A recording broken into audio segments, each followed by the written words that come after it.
Salut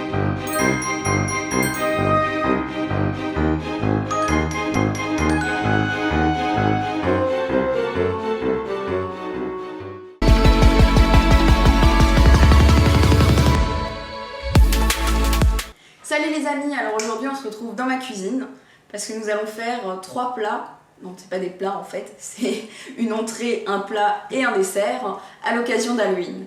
Donc on va tout de suite commencer par l'entrée. Pour réaliser cette entrée, vous aurez besoin d'une pâte à pizza, de 100 g de salami, d'emmental râpé, d'un jaune d'œuf, de poivre, de sel, d'épices à pizza ou épices italiennes, de 200 g de concentré de tomate et d'une cuillerée à soupe de lait. On va donc commencer par dérouler la pâte à pizza. Alors je vous conseille d'y aller délicatement parce que les pâtes à pizza en général c'est assez, c'est assez fragile, donc ce serait bête de la déchirer.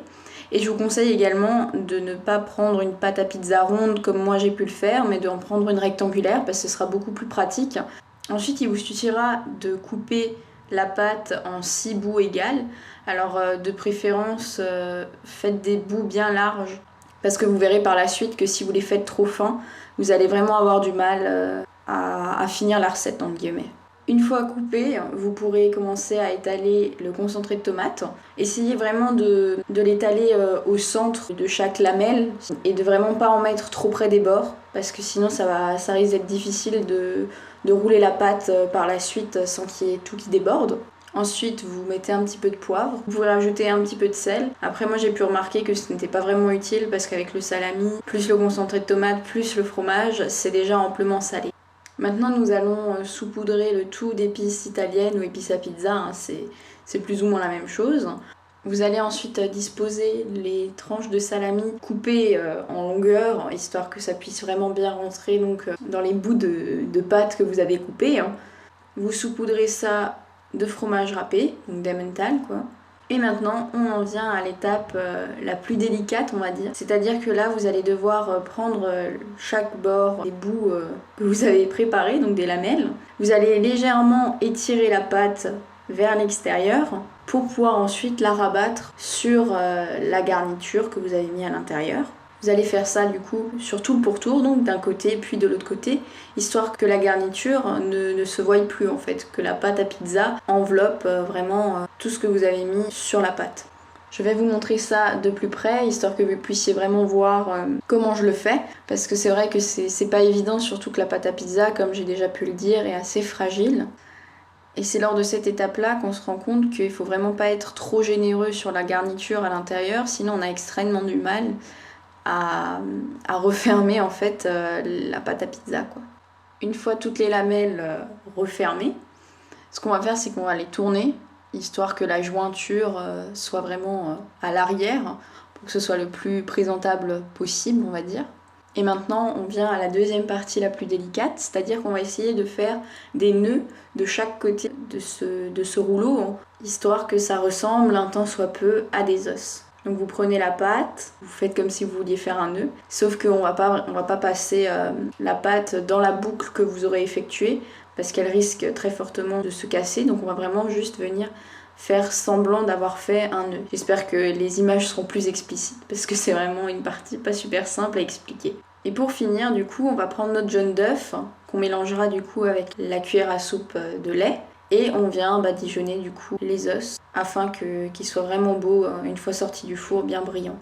Maintenant on va enfourner ça dans un four préchauffé à 180 degrés sur chaleur tournante. Si vous n'avez pas de four qui permet d'avoir une chaleur tournante, vous le faites chauffer de manière normale. À ce moment-là, vous le préchauffez à 200 degrés. Et donc ils vont rester au four pendant 20 minutes. Et voilà, notre entrée est prête.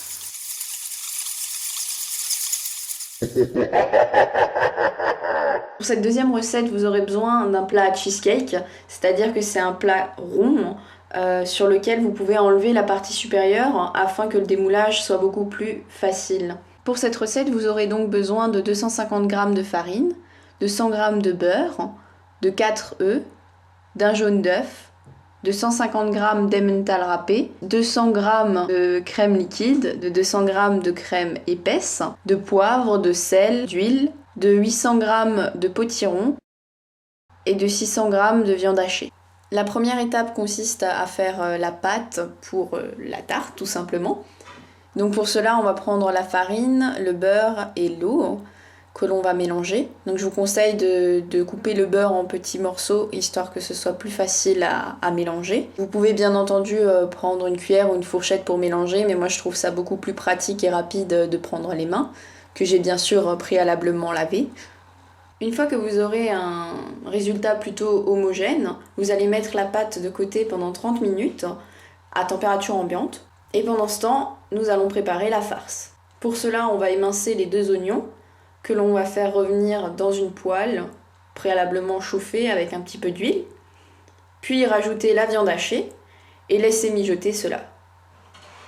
Pendant que ça mijote, ce que nous allons faire, c'est que nous allons découper la courge en petits cubes. Et une fois la viande cuite, on rajoute le potiron en cubes dans la casserole. Et on continue de faire cuire ça tout doucement. Essayez vraiment de mélanger au maximum. Prenez pas une casserole trop petite comme j'ai pu le faire. Donc pendant que cela cuit, ce qu'on va faire, c'est qu'on va venir prendre notre pâte et on va venir la séparer en 2 parties. Donc vous allez prendre 2 tiers de la pâte que vous allez mettre d'un côté et 1 tiers que vous allez mettre de l'autre. On garde les 2 tiers et on les étale de manière à ce que ce soit assez fin et que la superficie de pâte que vous aurez puisse remplir vraiment votre plat. N'hésitez surtout pas justement à prendre votre plat pendant que vous faites cette étape-là et à le mettre par-dessus pour voir à peu près combien doit faire votre pâte. Une fois la pâte bien étalée, ce que vous allez venir faire, c'est que vous allez beurrer votre plat à tarte pour que ça n'accroche pas. Vous allez ensuite prendre délicatement votre pâte et la disposer dans le plat. Alors si vous avez à certains endroits des surplus et à d'autres endroits des trous, ce que vous faites tout simplement, c'est vous découpez le surplus et vous le recollez entre guillemets là où vous avez besoin de pâte. Ne cherchez pas à faire quelque chose de parfait, étant donné que c'est vraiment une tarte pour Halloween, donc on ne cherche pas à faire de la perfection. Au contraire, vous pouvez faire exprès d'avoir des petits pics et un pourtour assez inégal. Vous allez ensuite venir piquer le fond de tarte, tout simplement. À présent, on va mettre cette pâte au four. Et pour éviter qu'elle gondole et qu'on ait des endroits où il y ait des gonflements vraiment, on va prendre du papier sulfurisé et le but sera de mettre du poids justement pour que cette pâte ne gonfle pas. Donc pour cela, vous pouvez mettre des pépins de raisin ou je sais qu'il y a des espèces de petits cubes qu'on peut acheter dans des magasins de cuisine ou comme ça. Moi, je n'ai pas ça chez moi. Du coup, ce que je fais, c'est que je prends tout simplement du riz sec, donc non cuit, que je dispose justement sur ce papier sulfurisé. Ce qui est très pratique, c'est que le riz ensuite peut très bien être remis dans une boîte et cuit et être mangé pour un autre plat, quoi. C'est vraiment pas un souci. Je trouve ça vraiment pratique et puis au moins c'est quelque chose qu'on a très souvent, voire tout le temps chez nous. Vous pouvez ensuite très bien découper le surplus de papier sulfurisé et que ce soit plus pratique à mettre ensuite dans le four. On enfourne donc la pâte, ce à 200 degrés si on a un four qui ne fait pas chaleur tournante, et à 180 degrés si notre four fait chaleur tournante, et cela pendant 20 minutes. Pendant ce temps, on va se consacrer à la suite de la préparation. Alors pour ce faire, on va prendre les œufs, la crème épaisse et la crème liquide, ainsi que l'emmental râpé. On va donc d'abord bien fouetter les œufs, puis on ajoutera la crème liquide, la crème épaisse et le fromage. On mélange bien le tout et on le met de côté. À présent, on va venir prendre le dernier bout de pâte qu'on avait laissé et on va l'étaler, toujours avec le rouleau à pâtisserie. Il va falloir essayer de faire en sorte que ce soit le plus rond possible. Si vous n'êtes pas très doué comme moi, il suffira de prendre un couteau et puis de couper les débordements. Maintenant, vous allez vous amuser à dessiner un visage de citrouille, tel que vous le souhaitez, sur la pâte. Donc on découpe les différentes parties comme on les découperait dans une citrouille. Pour ma part, j'ai décidé de rester dans la citrouille classique, avec les yeux triangulaires, le nez triangulaire et puis la bouche avec les petites dents pointues. Ensuite, je me suis décidée d'utiliser un petit peu la pâte que j'avais en trop pour faire un petit peu de relief sur sur ce visage plutôt plat. On va mettre à présent cette pâte là donc de côté et récupérer le fond de tarte qui est dans le four. On récupère également le riz qu'on peut remettre donc dans une boîte et on peut effectivement remarquer que la pâte n'a absolument pas gondolé. Il nous suffit à présent de mélanger la partie donc de la farce qui a cuit pendant tout ce temps, c'est-à-dire celle avec la viande hachée et les courgettes ainsi que les oignons, et on la mélange avec la partie plus liquide avec la crème, le fromage et les œufs. Donc on mélange bien le tout de manière à ce que ce soit homogène, puis on le verse tout simplement dans le fond de tarte que l'on a cuit. Maintenant on en vient à une étape un peu plus délicate, c'est-à-dire que l'on va prendre la pâte sur laquelle nous avons dessiné le visage de citrouille, que l'on va venir poser sur le fond de tarte et la farce.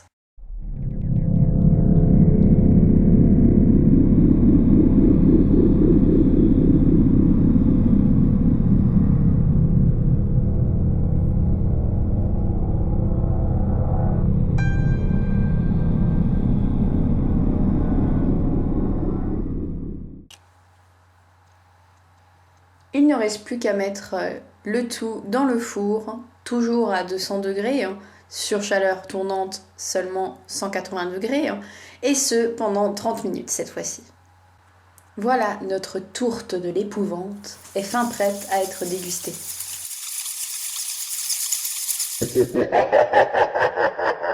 Pour cette recette, vous aurez besoin de 120 g de farine, de 100 g de sucre, de 2 gros œufs, de 100 g de beurre, d'un demi-sachet de sucre vanillé, d'un demi-sachet de levure chimique et d'une cuillerée à café d'extrait de vanille. Dans un premier temps, ce que l'on va faire, c'est blanchir les œufs. C'est tout simplement mélanger les œufs et le sucre assez longtemps, de sorte à ce que le mélange donc devient plus blanc. Vous allez voir le résultat au début quand je bats, la texture est plutôt, enfin la couleur pardon, est plutôt jaune, jaunâtre comme ça, et puis à la fin, c'est vrai que c'est plus, ça tire plus vers le blanc, le beige.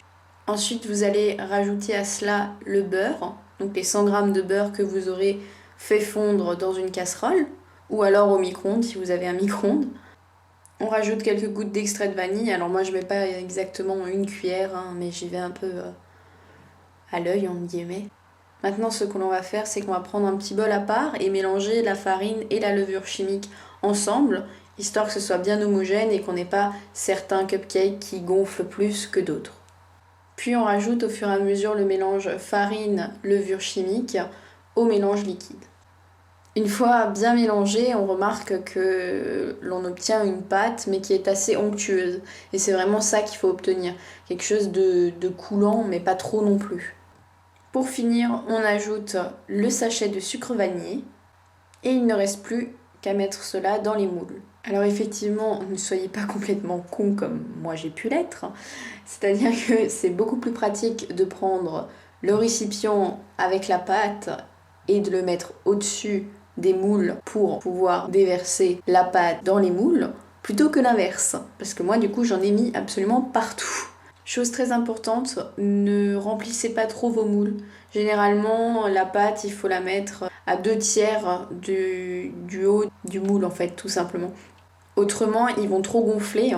Et s'ils gonflent de trop, on aura des cupcakes très compliqués à décorer, en fait. Maintenant, il ne reste plus qu'à enfourner le tout à 180 degrés pendant 20 minutes.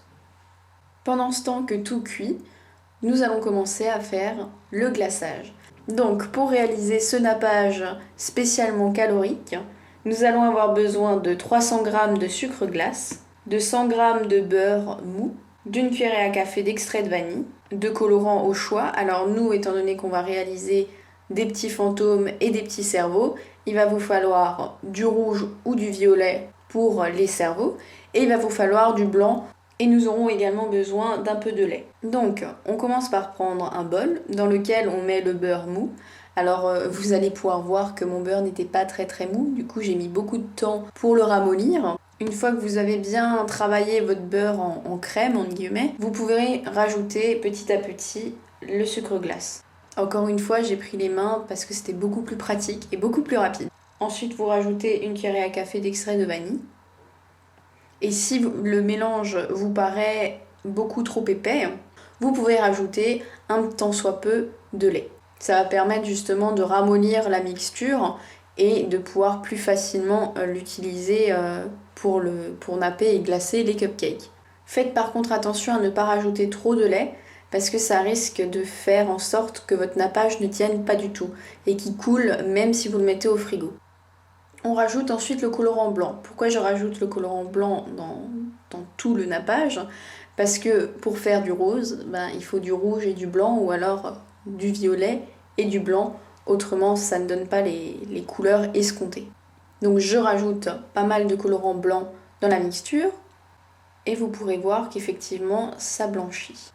Ensuite, je vais prendre la moitié du glaçage que je vais mettre dans un bol à part, auquel je vais du coup rajouter le colorant violet. Alors moi je n'avais pas de rouge chez moi à ce moment-là, donc j'ai choisi du violet. Et effectivement, ça me fonctionne tout de même plutôt bien. Une fois le glaçage fini, c'est que je vais prendre de la pâte à sucre pour faire les yeux des fantômes. Parce qu'effectivement, si on nappe juste le cupcake avec du blanc, on ne va pas vraiment comprendre ce que ça représente. Je viens réchauffer un petit peu de pâte à sucre dans ma main, puis en faire des petites boules que je vais aplatir pour qu'au final ça forme des yeux. Vient maintenant la partie la plus délicate, l'étape du glaçage. Alors pour cela, il vous faudra une poche à douille. Donc on remplit la poche à douille de notre glaçage et on va commencer par les petits cerveaux. Alors il vous suffit de faire un trait sur le milieu du cupcake et de partir par la droite ou par la gauche. Vous ferez ensuite tout le tour du cupcake et vous reviendrez faire un deuxième trait sur le milieu du cupcake. Ensuite, vous allez remplir chaque côté en faisant des petits zigzags, de sorte à imiter vraiment l'aspect d'un cerveau. Puis vous les faites les uns après les autres. Pour les petits fantômes, pareil, je remplis la poche à douille. Je prends cependant un embout plat.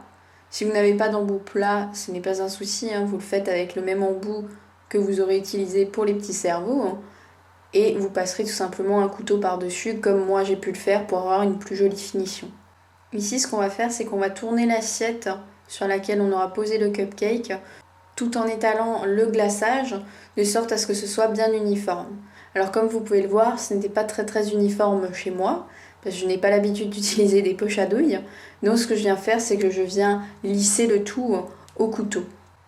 Maintenant, il vous suffit juste de mettre vos 2 petits yeux à votre fantôme et de continuer pour les autres cupcakes. Étant donné que j'avais un petit peu de rab, j'ai décidé de faire des espèces de petites crottes sur chaque fantôme pour vraiment faire en sorte qu'on ait l'impression qu'il soit pointu sur le dessus. Bon, ça a moyennement fonctionné, mais c'était mon but. Je vous conseille de mettre vos cupcakes au frais et puis de les sortir quelques temps avant la dégustation pour éviter qu'ils soient trop froids et que le glaçage soit vraiment trop dur. Voilà, c'est déjà fini. J'espère que ces recettes vous plairont et puis feront plaisir à vos proches. Je vous fais plein de bisous et je vous dis à très vite, j'espère.